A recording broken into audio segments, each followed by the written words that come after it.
Welcome back to the Deep Dive, where we take the fire hose of information and really try to distill it down to the essential, actionable insights you need to know. For, gosh, over a decade now, Boston Dynamics' Atlas robot has sort of existed in our imagination as the world's most incredible dancer, maybe gymnast, parkour champion. You've seen the viral videos, you've marveled at the backflips, and I think we all collectively understood it was the absolute peak of research robotics, but always, firmly a lab curiosity. Right, a spectacle. The spectacle, exactly. And that dynamic, that whole way of thinking, is fundamentally over. The announcement that came out of CES 2026, it wasn't just, an iteration. It was a radical declaration. Atlas is no longer a hydraulic research prototype. It is now officially a fully electric, product-ready industrial machine. So this is the moment. This is the moment humanoid robotics stops being a viral sensation, a thing for YouTube, and becomes a genuine, scaled supply chain asset. And that shift is really our mission today. We need to unpack the specific technology, the strategic thinking that enables this huge leap. Because it's not as simple as just swapping out a battery for a fluid pump. No, not at all. This whole effort is centered on the emergence of what they're calling physical AI. It's where this advanced mobile hardware leverages foundational intelligence models from huge partners like Google DeepMind and NVIDIA. And it's all scaled and industrialized by the colossal manufacturing might of the Hyundai Motor Group. Exactly. So we're going to spend a good amount of time detailing the exact technical specifications that define this new field-ready Atlas.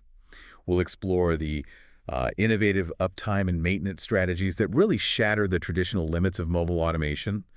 And we're going to trace the phased, realistic commercial roadmap that shows exactly when and where the first massive fleets are going to be deployed, starting with places like Hyundai's Meta Plant America right there in Georgia. So yeah, get ready. The Industrial Revolution is getting a 6-foot, 3-inch fully electric upgrade.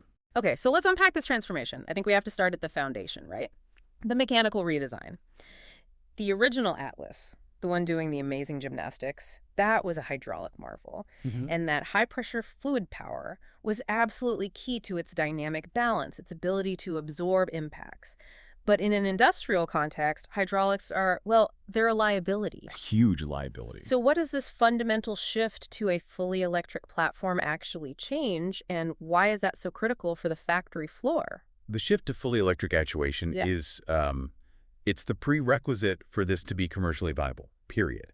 It's what moves the entire product from a research project into an operational tool. And you nailed the problem. Hydraulic systems are fundamentally high maintenance, especially in messy environments. Right. They need complex sealing, they're incredibly noisy, they generate a ton of heat.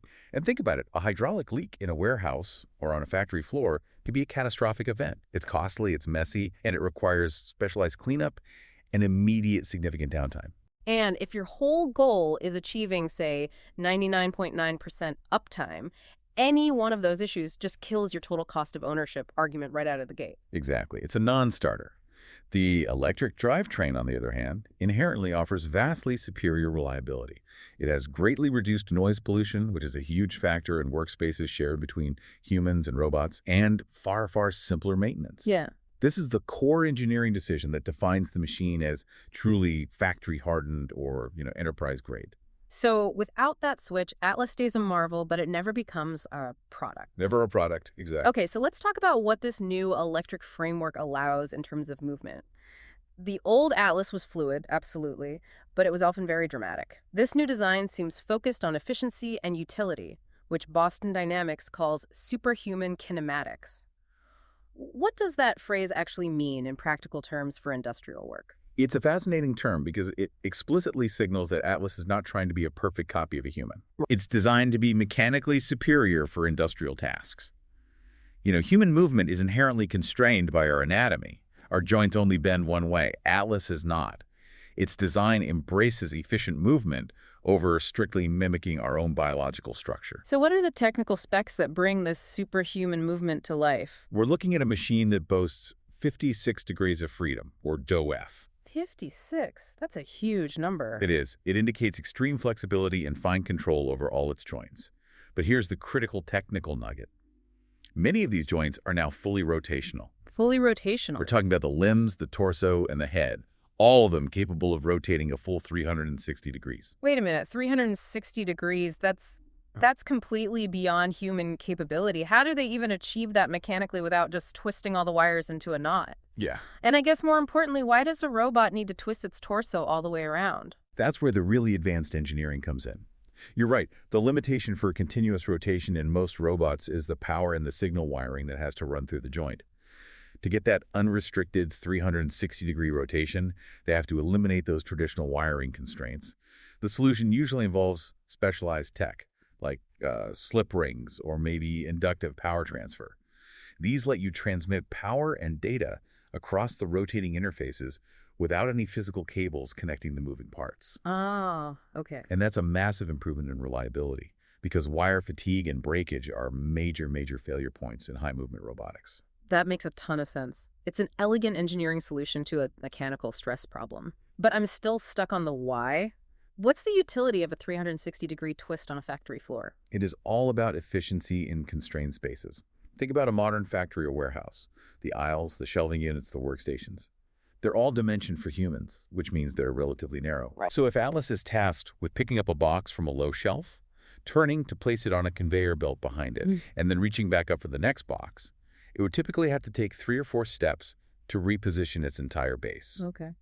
But if its upper torso can rotate completely, it can do all of those actions, the reach, the turn, the place, without ever moving its feet. So it saves all that repositioning time. Exactly. It maximizes efficiency in those narrow aisles, it reduces the chance of tripping or a collision, and it shaves precious seconds off every single cycle time.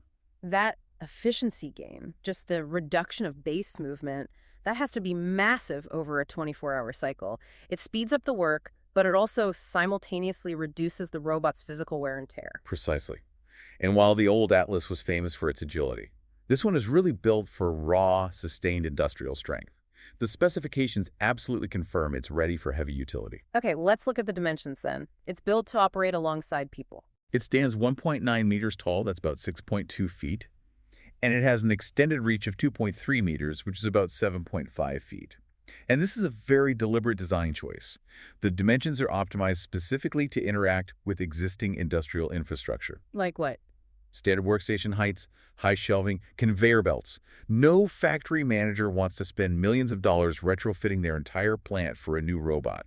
Atlas is designed to just slot right in, to integrate into the existing human-centric layout. Okay, and the actual lift capacity. This is where we see it targeting those physically taxing jobs that, frankly, humans are increasingly trying to avoid. The strength numbers are both impressive and very practical.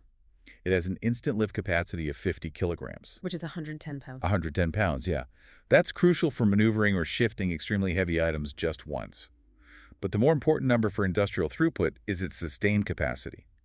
It can do 30 kilograms or 66 pounds for repeated lifts throughout an entire shift. And that sustained capacity is what targets ergonomic relief. Exactly. We're talking about assembly tasks, machine tending, or moving heavy material from one line to another. These are the jobs that cause chronic musculoskeletal disorders and high turnover rates in the human workforce. So it's a very clear business case. Reduce the cost of workplace injury and labor turnover by assigning the physically punishing tasks to a machine built specifically to withstand them. And how does it withstand the environmental punishment? Durability it's non-negotiable for commercial deployment. Atlas carries an IP67 rating. Okay, for anyone unfamiliar with industrial ratings, what does IP67 mean? IP stands for ingress protection. The 6.4 means it's completely dust tight, and the 7 means it's resistant to water immersion up to 1 meter for a specified time. This is critical for environments that require washdowns, or where you've got metal dust, debris, or fluid spills. It's just part of the job. And what about temperature resilience? A huge operational temperature range, from a frigid negative 20 degrees Celsius up to 40 degrees Celsius. That's -4 to 104 Fahrenheit. Right, so this makes it suitable for unconditioned spaces like loading docks, cold storage warehouses, or manufacturing floors in areas with poor climate control. Atlas is built to maintain predictable performance across a whole range of real-world conditions, not just a clean, temperature-controlled lab. Now, the hands. This is the source of endless debate in robotics. Dexterity is the ultimate goal, but it often sacrifices reliability. What level of manipulation did they opt for in this industrial Atlas? They made a very conscious trade-off here. They went for robustness and speed over excessive, 5-finger dexterity. The design uses a robust 3-digit gripper, which the engineers decided was sufficient for grasping and manipulating the wide range of heavy, regular, and even moderately irregular objects you'd find in their initial industrial use cases. So things like auto parts, standard totes, tools. Exactly. A 3-digit gripper, though, isn't that a massive short-term trade-off? If the long-term goal is general-purpose assembly, doesn't that immediately eliminate complex, fine motor tasks that need a human-like hand? That's the friction point, and we have to acknowledge it. Yes, sacrificing 5-fingered articulation means you cannot perform every single task a human can. You can't, for example, easily pick up a single drop bolt. Right. However, the cost of designing, manufacturing, and maintaining a highly articulated 5-fingered hand that can also withstand 30 kilograms of sustained force is enormous. It's an engineering nightmare.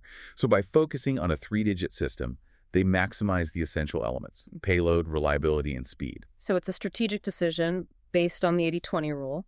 Deliver 80% of the industrial utility with just 20% of the mechanical complexity. Precisely. They are prioritizing reliability in the field, above all else. And these human-scale grippers, they feature tactile sensing in the fingers and palms, which is crucial. This sensory feedback allows the robot to know exactly how much force to apply, firm enough to hold a 60-pound component, but gentle enough not to crush a plastic housing. I see. And their dexterity roadmap confirms this iterative approach. They're already saying that the next milestones include improved dexterity for precision tool use, component assembly, and grasping much smaller, irregular objects. But for now, they're starting simple and reliable. That attention to reliability brings us to maybe the biggest operational headache for any mobile robot: maintaining continuous uptime. 4 hours of battery life is good, but it doesn't cover an 8-hour shift, let alone 24/7 operation. If the robot has to sit on a charger for 2 hours every 4 hours, the whole productivity argument just collapses. So how did they solve the downtime problem? This is where the engineering for commercialization really shines. They're focusing heavily on uptime as the central pillar of reducing the total cost of ownership. The 4-hour runtime is the capacity, sure, but the strategy is based on autonomous management of that capacity. They have designed the entire system around self-sufficiency and minimal human intervention. Okay, walk us through the mechanism that gets them to 24/7 continuous operation. The core feature is the autonomous power swap. It's brilliant. When Alice detects its power level dropping below a preset threshold, it navigates autonomously to a dedicated docking station. And, crucially, it replaces its own depleted battery pack with a freshly charged one, and then it immediately resumes its assigned task. And what's the cycle time on that swap? Because every minute counts when you're measuring ROI. The entire process, the docking, swapping the battery, and getting back to work, is achieved in under 3 minutes. Under 3 minutes. Yeah. Think about that comparison. A human worker needs a scheduled break, often 15 minutes or more, and then they physically have to take time to swap out material or equipment. Atlas effectively takes the 3-minute, fully automated power break. Wow. This speed and this self-management ability, it just eliminates the logistical friction and the long charging cycles that have traditionally plagued large mobile robot deployments. That is a fundamental game changer for calculating TCO. You're no longer factoring in human management time or potential charging errors or these lengthy idle periods. The robot is productive almost nonstop. Absolutely. The goal is to maximize the robot's availability while minimizing the required infrastructure investment. And speaking of infrastructure, they also focused on simplifying the deployment logistics. How so? Because specialized power requirements can be another one of those massive hidden CapEx barriers. Right. Well, the charging system is designed to use standard industrial inputs, 110-volt or 220-volt power. And this is not a trivial detail. It means facility managers don't need to hire specialized electrical contractors to rewire huge sections of their factory or install expensive high-voltage charging cabinets. They can just plug it in. They can literally plug the charging station into existing industrial outlets. This simple plug-and-play capability drastically lowers the upfront cost and accelerates the speed of deployment into legacy facilities. Okay, so we've established uptime is secured through autonomous power management. But TCO isn't just about electricity, it's also about maintenance. If Atlas breaks a limb or needs a sensor replaced, waiting days for a specialized engineer to fly across the country, that just kills the economic argument. So how is the new Atlas designed for serviceability by on-site teams? The modularity is a direct response to that historical pain point.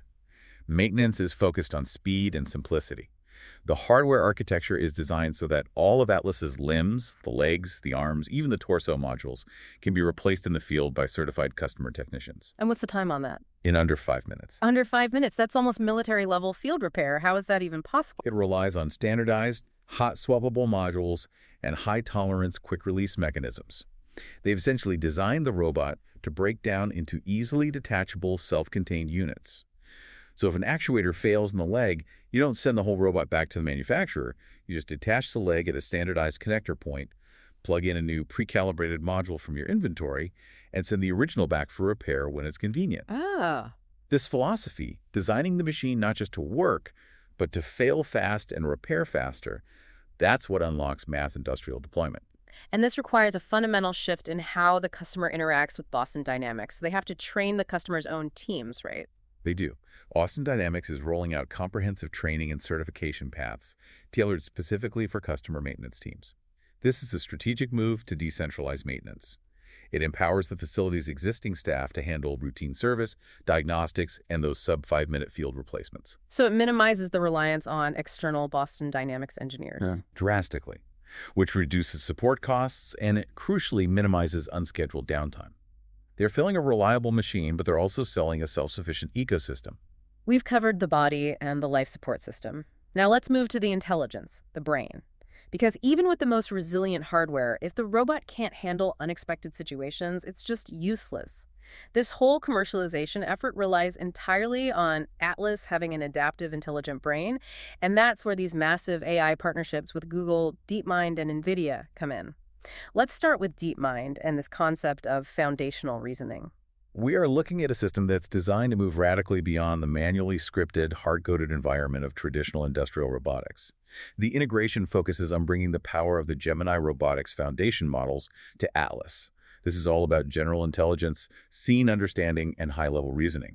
Okay, so if the previous version of Atlas relied on Boston Dynamics' own athletic intelligence, its amazing ability to balance, recover from a push, or navigate rough terrain, how does DeepMind's foundational capabilities augment that physical prowess? It creates a new level of intelligence they are calling visual language action, or VLA, models. VLA. Right. Think of VLA as the bridge between human intent and robotic execution. A traditional industrial robot only understands code. Move arm to a position X, activate grip of force Y. A VLA model allows Atlas to interpret complex, ambiguous, plain language instructions. It lets it understand the visual context of its environment, where the tools are, what a specific part looks like, the condition of the floor, and then plan a multi-step task autonomously. Can you give us a tangible example of how this VLA capability is different from traditional programming? Certainly. In a traditional factory, if you need a robot to place a new auto part, let's say a roof rack, onto a specific staging pallet, an engineer would have to spend days coding the exact coordinates for the pallet, the exact grip force, the specific trajectory. And if the pallet moves 6 inches? The program breaks. It's useless. With VLA, an operator can give a zero-shot behavior instruction. Something like sort the roof racks and place the blue ones according to the inventory manual on the high shelf near the quality control station. Wow, that's a huge difference. The robot has to interpret sort, understand blue ones, know how to reference an abstract inventory manual for placement rules, and then identify the quality control station in the visual scene, all without ever being specifically programmed for that exact scenario. It's the difference between following a script and possessing common sense. This VLA capacity minimizes the expensive, time-consuming reprogramming that has historically limited robot flexibility. It allows Atlas to adapt to small, unforeseen changes in the environment. A box is slightly out of place, a tool is missing, the lighting changed, without just freezing up. This is essential for unlocking the true value of a general-purpose humanoid. The sources mention the integration of the Gemini 3 model specifically. Is there a particular advantage in using that specific DeepMind architecture? Speed. Speed is the paramount factor here. The Gemini 3 models are reportedly 3 times faster than their predecessors. When you have a machine that weighs hundreds of pounds and is moving quickly while balancing a heavy load, every single millisecond of latency matters. Right. If the robot takes too long to process new visual data or plan its next micro movement, it becomes jerky, inefficient, and potentially dangerous. The high efficiency and speed of Gemini 3 are absolutely critical for real-time, low-latency control, ensuring Atlas moves fluidly and predictably, even when it encounters unforeseen resistance. So DeepMind gives Atlas the generalized reasoning capability, Now let's turn to NVIDIA. There's sort of the infrastructure and scaling engine, providing the platform for how these vast skills are learned. Where does NVIDIA fit into the strategic picture? NVIDIA provides the backbone necessary to take lessons learned by one single robot and instantly scale them to thousands. The entire ecosystem is built around the NVIDIA Isaac platform, which includes two key components: Isaac Sim, built on the Omniverse platform, and Isaac Lab. Isaac Sim. So that means simulation is central to their learning process, moving past expensive real-world trials. Absolutely. We are looking at massive parallel training. Instead of testing one physical atlas in a factory for 100 hours, engineers run thousands of digital atlas models concurrently, what they call digital twins, within the high-fidelity Isaac Sim simulation environment. What are they testing in that simulated world that they couldn't easily test in the real one? They expose these digital fleets to millions of variations and edge cases that would be too dangerous or too time-consuming to set up physically.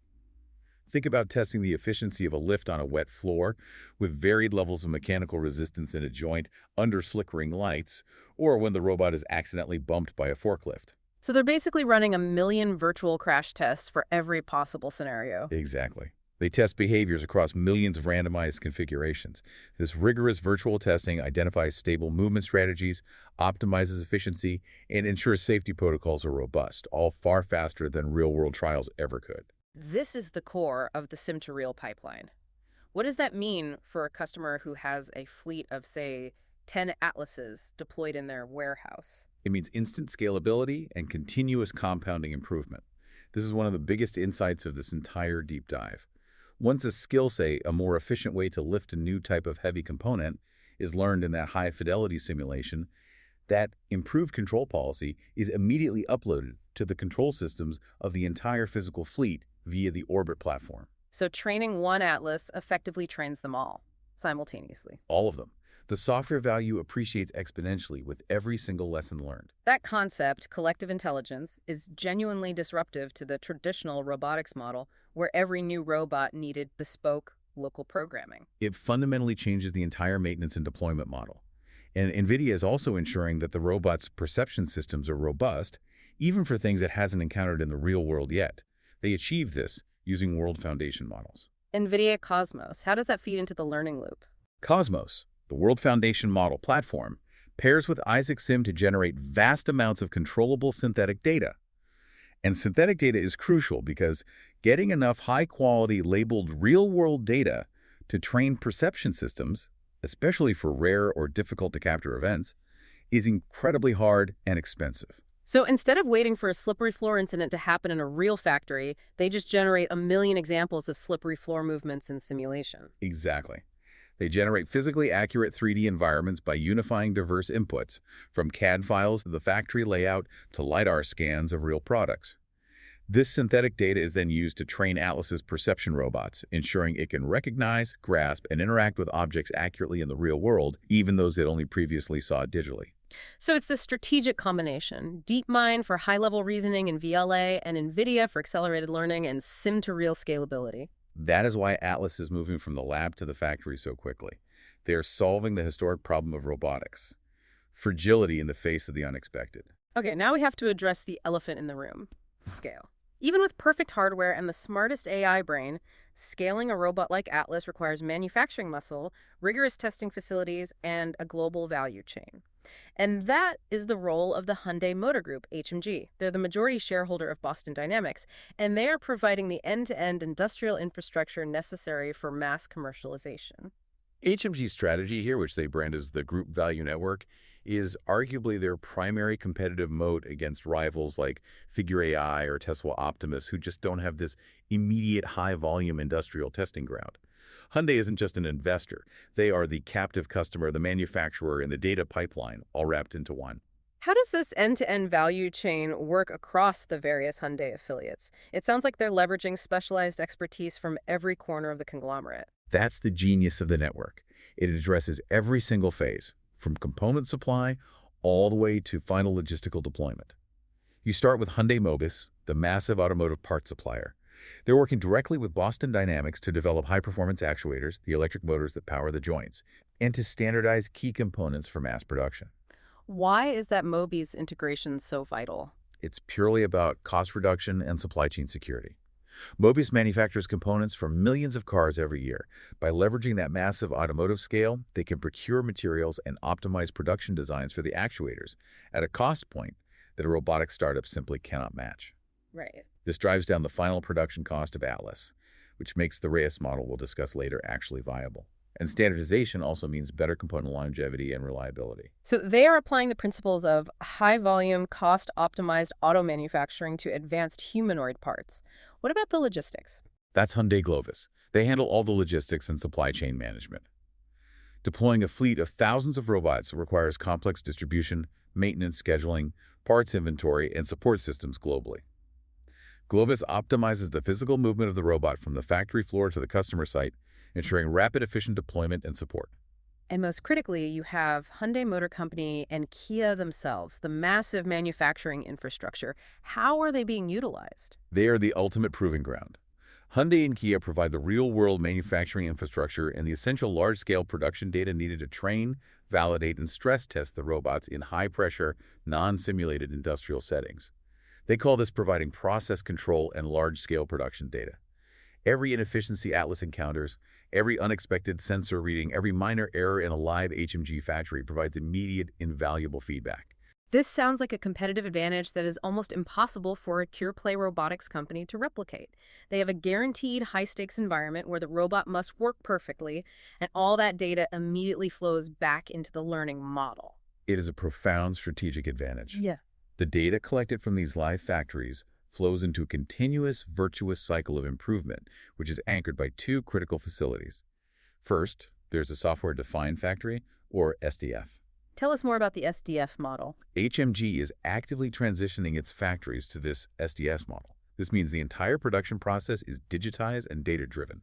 Every machine, every product movement, every human interaction is measured. This constant stream of real production data flowing from the SDF maximizes flexibility and agility, and most importantly, it continually optimizes robot learning and performance by identifying specific areas where Atlas is either excelling or failing. And that data then feeds into the validation hub, the Robot Metaplan Application Center, RMAC. Correct. The Robot Metaplan Application Center, RMAC, which is scheduled to open in the U.S. in 2026, serves as the primary hub for physical robot training and validation. This is where complex human-robot collaborative movements are mapped out, and where the new AI policies, developed from the synthetic data in Isaac Sim, are validated in authentic, controlled factory conditions before being deployed to the live SDFs. So it's a closed-loop system. A completely closed-loop system. The data collected from the live SDFs flows continuously back to the RMAC for retraining. This ensures the entire fleet gets faster, smarter, and safer over time. It's an end-to-end data feedback loop that ensures the robots are truly refined by real-world friction. This rigorous validation process lends incredible credibility to their commercial rollout timeline. They aren't just presenting a theoretical future, they have a concrete phased deployment roadmap. What does that rollout look like over the next few years? HMG is employing a measured, high-stakes deployment strategy. They're focusing immediately on industrial utility, the low-hanging fruit of automation. This includes line-side material delivery, machine tending, and providing ergonomic relief for repetitive, heavy lifts. They are solving urgent, expensive human problems first. And when does the rubber meet the road in terms of massive deployment? The key milestone is 2028. Deployment starts at the HMGMA, the Metaplant America in Savannah, Georgia. Their first specific task will be parts sequencing, getting components in the exact order and position needed for the human or the subsequent robot on the assembly line. Parts sequencing is a smart starting point. It's high volume, but it's a constrained environment compared to, say, free-form assembly. What comes after that? By the 2030 milestone, they plan to expand into significantly more complex operations, specifically component assembly. This is where the dexterity milestones, improving the hands and fine motor control, will need to have matured. This shows a clear, gradual progression from high-volume, repetitive movement tasks to precision manufacturing tasks. And what about the scale of production? If they are serious about leading the physical AI industry, they need huge numbers. The long-term goal is nothing short of dominance. They plan to scale production to 30,000 robot units annually by 2028. And critically, while they are starting validation within the automotive sector, the plan is explicitly to expand applications beyond HMG's core business into the broader industrial market: logistics, construction, energy, and facility management. HMG views humanoids not just as a tool for their factories, but as the largest single segment of the future physical AI market. That brings us to the most crucial point for any listener managing a budget: the money. If Spot costs around $75,000, Atlas, being taller, fully electric, and exponentially smarter, is likely double or triple that price. That massive upfront capital expenditure, or CapEx, is often the single biggest barrier to adopting advanced automation. So how is HMG structuring the commercial model to overcome that sticker shock and convince CFOs to buy in? The financial strategy is the counterpoint to that massive upfront cost. It's built entirely around minimizing that initial capital risk through the adoption of the Robotics as a Service, or RES subscription model. Instead of asking a company to spend $500,000 per robot upfront, they are shifting that massive CapEx burden to a predictable monthly operating expense, or OpEx. And CFOs inherently prefer OpEx because it's a subscription cost that is easier to budget and manage. But the core argument of RES has to be compelling enough to overcome the initial hurdle. What's the continuous value proposition of subscribing to a robot? The value proposition is that the robot, unlike traditional machinery, is an appreciating asset.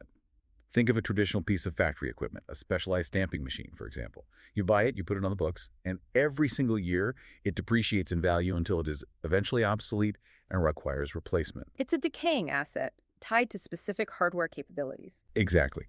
The RES model flips this entirely. The robot is treated as a living, evolving system. Through continuous over-the-air, or OTA, software and AI updates delivered via the Orbit platform, Atlas's capability constantly enhances over time. It gets better navigation, higher throughput, it can understand new tasks, and handle more complex assembly, all without the customer having to purchase new hardware. So you're subscribing to a constantly improving capability, not a fixed machine. That's it. So if I buy a fixed machine, its value only goes down. But if I subscribe to Atlas, its software value actually goes up every quarter.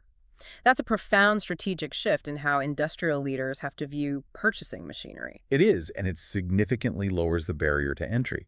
If you, the listener, are running a factory, this model allows you to integrate cutting-edge robotics without betting your entire capital budget on a technology that might be outdated in 3 years. You're always running the latest version of the capability. To manage a dispersed, globally updated fleet, the software backbone must be absolutely robust and secure. That's the Orbit platform, right? Orbit is the crucial fleet management software layer, serving as the single source of truth for robot operations across a facility or an entire global enterprise. It's more than just a tracking dashboard. It's an enterprise intelligence tool that oversees Atlas's work, tracks critical fleet metrics like cycle time and maintenance needs, and handles deep workflow integrations. When you say deep workflow integrations, what kind of systems is Orbit talking to? It connects Atlas seamlessly to existing enterprise systems, the Manufacturing Execution System, or MES, which manages production scheduling, and the Warehouse Management System, WMS, which handles inventory and movement. Orbit ensures that Atlas isn't an island. It receives instructions and reports back status using the language of the existing facility management software. It allows managers to assign new work, track metrics, and integrate functions like barcode scanning and RFID reading, all from a centralized interface. For large corporations, data security and auditability are non-negotiable, especially when you're sharing production data over the cloud. The sources mention the SOC2 Type 2 certification. Why should a business leader care about that specific certification? That certification is all about trust and compliance. SOC2 Type 2 is an independent audit that confirms Orbit maintains enterprise-grade security controls, system availability, process integrity, and data confidentiality over a defined period. So it's not just a tick box. It assures the CFO or the IT director that their proprietary production data, which is their competitive secret sauce, is secure even when it's being shared with Boston Dynamics for training purposes. Precisely. If a major automotive manufacturer is going to upload sensitive data about parts specifications, assembly processes, and efficiency rates to a third-party platform, they need absolute assurance that the platform is secure, auditable, and compliant with the highest standards. Orbit certification is what allows that trust boundary to be crossed, enabling that critical flow of collective intelligence. We've focused heavily on Atlas, but it's important to frame this within H&G's broader robotics ecosystem. They have other proven platforms that are already out there generating data and revenue. That's right. And these existing platforms are stress testing the Orbit software and the RES model, which in turn accelerates Atlas's commercialization. We should look briefly at Mobid, the mobile eccentric droid. Mobby is the smaller, specialized mobility platform What makes it unique in the logistics space? MOBI uses something called drive and lift, or DNL, technology based on eccentric wheel mechanisms. This allows the platform to actively control the body tilt of the payload, maintaining perfect stability and balance even when traveling over significantly uneven terrain, upslopes, or over curbs. So it's for last mile logistics, indoor delivery, things like that. Exactly. And guidance services. And it's not just an idea, it's an immediate product. Mass production of both the basic and the AI-based Pro models is scheduled to start in the first quarter of 2026. This just demonstrates that Hyundai is already achieving scale and deploying robots successfully, validating the logistical and manufacturing capabilities that will eventually support Atlas. And of course, the platforms we already know and trust from Boston Dynamics, Spot and Stretch. Right. Spot, the quadruped, is operational in over 40 countries, handling industrial inspection, monitoring, and dangerous environments. And Stretch, the dedicated warehouse robot designed specifically for box handling and truck unloading, is a commercial powerhouse. It's unloaded over 20 million boxes since 2023. 20 million, wow. These successful mature platforms provide real-world operational readiness, logistical data, and customer feedback that is directly feeding into the scaling efforts for Atlas. They are proving the Orbit Reyes model works today. So you have this multi-pronged attack. Spot and Stretch handle specialized logistics and inspection, MobD handles high-stability delivery, and Atlas is the general-purpose mobile factory worker. Where does this strict industrial focus place Atlas in the wider humanoid competition? We constantly hear about rivals like Figure AI and Tesla Optimus, which are aiming for general-purpose home use. Boston Dynamics and Hyundai are making a very conscious, very hard strategic choice here. They are prioritizing reliability and ROI in structured industrial environments over chasing the holy grail of general-purpose consumer robotics. They are focused on specialized, repetitive, physically demanding tasks in predictable settings, factories, and warehouses. They're acknowledging the limitations, which is a sign of engineering maturity. Exactly. They explicitly state that the complexity of everyday human tasks, handling fragile glassware, folding laundry, navigating an unpredictable living room, that remains the hard problem for now. The goal is augmentation, relieving humans of high turnover, dangerous, or exhausting work, rather than attempting to solve every possible consumer task. Right. They are prioritizing predictable cycle times, safety, and auditability, the things a fleet manager actually requires, over broad consumer generality. This narrow focus significantly accelerates their time to market and their TCO argument. Okay, so we've seen the convergence of forces. The super agile, all-electric hardware with superhuman kinematics designed for efficiency, the mind-boggling AI foundation models from DeepMind for generalized reasoning, the scalable training and deployment infrastructure provided by NVIDIA, and the manufacturing scale and end-to-end industrial execution strategy of the Hyundai Motor Group. This alliance ensures Atlas is positioned not just as a technology showcase, but as the practical, scalable asset that is ready for immediate, high-volume deployment.